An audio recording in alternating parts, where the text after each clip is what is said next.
గోదావరి బనకచెర్లకు ఇవాళ జెండా ఊపుతూ తెలంగాణ గొంతు నలుపుతున్నారు మీరు. తెలంగాణ ద్రోహి రేవంత్ రెడ్డి, ఆనాడు ఉద్యమ ద్రోహి, ఇవాళ నీళ్ళ ద్రోహి రేవంత్ రెడ్డి అని చెప్పి నేను ఆరోపిస్తా ఉన్నాను. ఇక తెలంగాణ ఉద్యమంలో నువ్వు జై తెలంగాణ అనలే, రాజీనామా చేయలే, తుపాకీ ఎక్కుపెట్టిన తెలంగాణ ద్రోహి రేవంత్ రెడ్డి ఇవాళ చంద్రబాబు దాసు అయిన ఆదిత్యనాథ్ దాసును రాష్ట్ర ప్రభుత్వ సలహాదారుడిగా పెట్టుకుంటావు. అంతేకాదు ఇవాళ గోదావరి నల్లమల్ల సాగర్ ప్రాజెక్టుకు అతన్ని అడ్వైజర్గా, అతన్ని చైర్మన్గా పెట్టు కమిటీ వేసి ఇవాళ ఆంధ్రప్రదేశ్కు వత్తాసు బలికే ప్రయత్నం చేస్తున్నావు.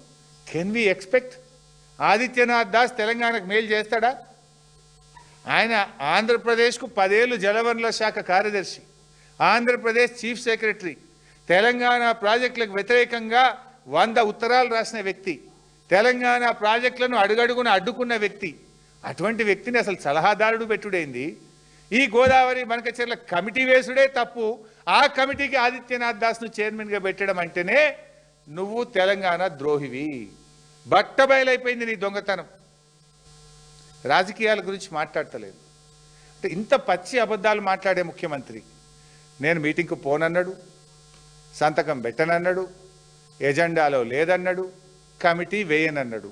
అన్నీ వేసిండు కదా. మీటింగ్కు పోయిండు, సంతకం పెట్టిండు, ఎజెండాలో ఉన్నది, కమిటీ వేసిండు. ఇంకా బాధ కలిగే అంశం ఏంటంటే ఇప్పుడు ఇందులో పాయింట్ మీకు ఇందాక ఒక పాయింట్ చెప్పిన,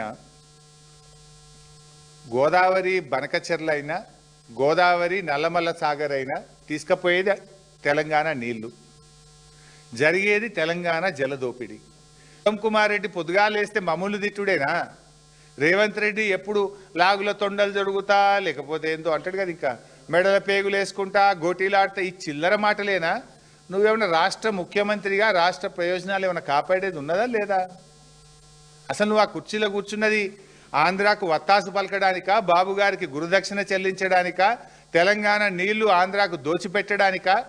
ఆంధ్ర అల్లుడున్నంత మాత్రాన ఆంధ్రాకు నీళ్ళు ఇస్తారు ఎవడన్నా?